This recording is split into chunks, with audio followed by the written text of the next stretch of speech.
தீயவற்றை கழித்துவிட்டு வீட்டை தூய்மையாக்குவோம். நல்லெண்ணம் பொங்க அகமும் புறமும் தூய்மையாக்குவோம்.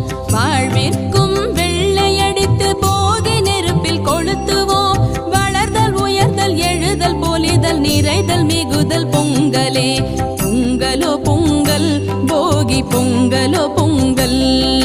பொங்கலோ பொங்கல் பொங்கலோ